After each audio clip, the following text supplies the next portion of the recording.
Welcome to the 2% Club, where we talk all things work, wealth, and wellness, with the founders, funders, and forward thinkers rewriting old playbooks with intention. I'm your host, Rachel Hirsch, venture investor, wellness operator, and founder of Wellness Growth Ventures. Each week, we dive into bold conversations about scaling companies, building wealth, investing wisely, and staying mostly sane while doing it. Welcome back to the 2% Club podcast, where we talk all things work, wealth, and wellness. I am your host, Rachel Hirsch. And I'm Melissa Gelman-Weiss. And today we're back with Thursday Hot Takes. This Thursday we're talking about, it's a little bit of a scandal. Basically, an Australian advocacy consumer group dug into all of these sunscreens and basically found out that all except for one said they were 50 or 20 or 70 and had less than 4% or were less than 4 SPF. And I think what's super interesting about it is yes, SPF, all of that. But I actually think it goes to a broader topic of I see literally every day a new clinical skincare. And at first I was super excited. I was oh, clinical, I want my skincare to be more efficacious. And then I think I started to realize, but no one's verifying this. If every single company that I'm seeing, every startup is paying for a clinical study, but yet no one's verifying it, well, it's a whole sort of a crop. I actually find it really upsetting with skincare because there's this fine line between what is aesthetic and what is medical on this. Can we pause really quick about how punny that was? What'd you say? You said there's a fine line. Oh my gosh, there's nothing fine about these lines. But the fact that the FDA only enforces any sort of regulation post they're not even really let's call it what it is. Bless the FDA. I don't sue me, but they're not the gold standard by any means. Supplements are questionable. Food is questionable. But the supplement industry isn't regulated at all. The problem is it's a few things on this. There's a difference between a marketing claim and also I think that the real dishonesty, to be fair, for a brand is to say it was a clinical trial. It's the word clinical because it's manipulating the consumer into believing that this is science backed, and it frequently is not. So I guess my pushback is, and this is a genuine question, is there's a degree of science. There's a level of, it's a grayscale. It's not black and white. I'm not saying that it's right or that it's 100% and they should be careful with their verbiage. I just think there might be some, anecdote of science in there. But by the way, the same is exactly true of Huberman. I actually think he is the best of the bunch, but the idea of curating the data points that you want to surface to influence the consumer to buy into a personality or a product is not correct. You're not allowed to do that. And it is happening all over the wellness industry. Yeah. But I think that's maybe why I'm so jaded by it. It's it's not unique. I'm not saying it's okay, but it's not, what's that game that you play at a carnival? It's you try to hit all the gophers. Whack-a-mole? Yeah, it feels like whack-a-mole. Yeah. So, what do we do? I guess it's I don't know how to invest in clinical anymore. I try everything. If I see something, then I can speak to my own results, but that is the biggest bias sample size ever. I think the thing is that's interesting here is again, one topic becomes multiple, which is first of all, how much does the consumer really care about the word clinical? Yeah. Yes. Right? I launched a workout that was science-backed. Trust me, no one really cared about that. They were how is my body going to look? How is this? What the whole are you on ClassPass? That's what they cared about. We even see that in can we do a whole hot takes on ClassPass? But we even see that in supplements. I wonder this all the time. There are so many supplements that have zero, like they are the opposite of efficacious. They are probably bad for you on some level with the amount of sugar that's in them. And people are buying them. These are hundreds of millions of dollars of companies. And I just feel like the consumer, for whatever reason, doesn't care. Or maybe it's a mental game or it's subconscious. I don't know what it is. But so then it begs the question, does it even matter? Is slapping clinical on just like, okay, a Yeah. marketing tool?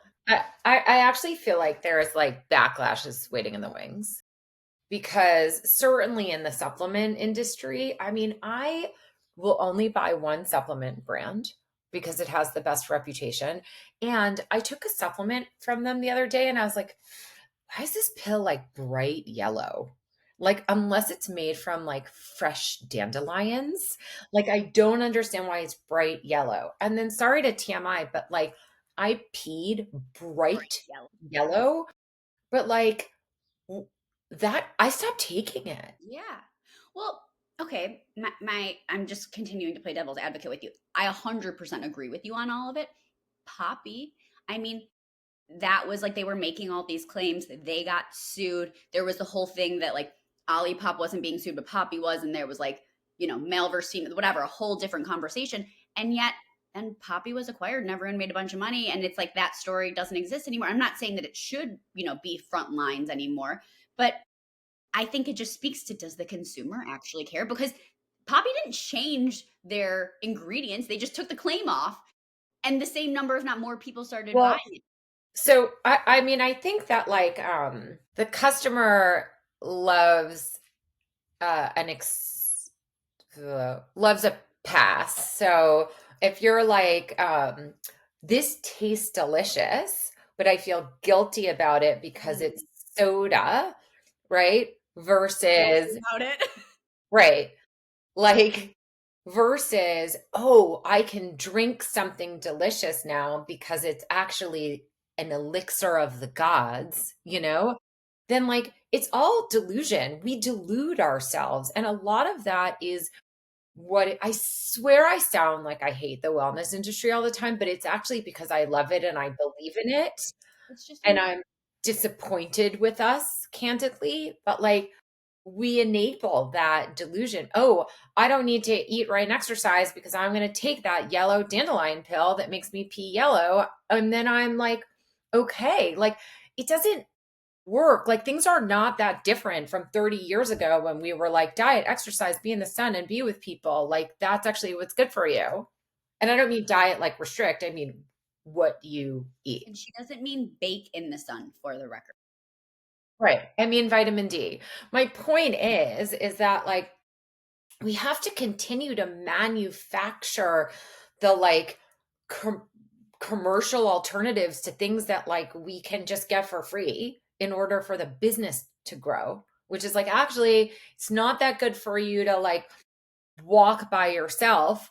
Now you need accoutrement to walk to maximize your walk. It's like, sister, I'm just going outside for 2 minutes, I'm good. Yeah. Well, I actually want to do a whole episode on that. There is, first of all, the name got to change. Rucking, Rucking. that is a bad name. And actually, so the thing I like about conceptually that idea of like, because it seems very community focused, right? So, I'm waiting. promise. I'm waiting. I'm There's, waiting. yeah, which is this idea of it's essentially like women walking or hiking in their, I made it women, but people walking or hiking in their vests. I think it sort of will connect with this like walk, run club Mm. moment. And in a weird way, I don't know, I give that self-delusion a pass because uh it makes you realize that you are doing something healthy when you're like going out and as opposed to like, oh, it was just a walk. And I feel like we've done that a little bit, like, oh, it's just a walk, doesn't count. It's a Perspective. I love like a sprinkle of optimism and like reframe. So I'm here for that. yeah. But I want to take us back to clinical and skincare just so we can wrap up because I think that it will be really interesting to see how it plays out. I think it'll be interesting to see who's held accountable because not everyone's going to be held accountable. I think it will be super interesting how investments are made because I actually think these dollars invested in early stage right now are going to massively affect the outcome of what consumers get, of what consumers value, of the efficacious, like how, all of the pieces to it, I think are actually going to be determined by a lot of early stage investors right now and Sephora. So, Well, I mean, I think there's two pieces of that, right? One is properly calling out the importance of investors in this, right? I mean, the investor backing of Alloy Health was huge. It's really it's a brand that I don't think was getting enough cred. And then the other piece, which sort of counters that, is the rise in TikTok Shop. mm, Right? I think it's this year that TikTok Shop surpassed Sephora in terms of annual revenues, crazy. right? And so Just all for of a States. sudden, would you say? Imagine that's just for America because I think it already did elsewhere. Sorry, keep going. It's global. Is Mm. that what you're saying? No, I think that it already happened in other countries. I think it just happened in Oh, America. oh, oh, yes, yes, yes, yes. Um, So that actually is really interesting because that's a place where you wonder like is efficacy less important Yep. versus at least in some place like Sephora or Ulta there are checks and balances because the broader retail group is held accountable Well, and there is no accountability in this I place. actually think Thing. it's super interesting about that is because of the rise of TikTok Shop and just like you're saying, the lack of accountability or standard potentially. I think that, and Sephora, call it Ulta, but really I want to focus on Sephora, losing share, arguably, they are chasing their tail. So they're chasing what TikTok Shop has to offer, and they're bringing in newer brands more than ever. And so my question is that standard still truly the standard, or are they going to fall down the line of like they have to do what Gen Z TikTok shop? I mean, I just wrote this whole piece about the value of Gen Z spend and how it's already significantly more than boomers when they were this age, and like it anticipates that they will outspend them significantly more over the years, which is like where's all this money coming from? But different conversation. Skincare. Yeah. Yeah, I actually think that's a really good place for us to pick up in another episode because I think the opportunity for companies like Sephora actually is to be a space of curation and discernment and even Gen Zers age. So I love it. yeah, it's an interesting moment for sure. Thank you all for tuning in. We will see you for hot takes next week. Have a good one.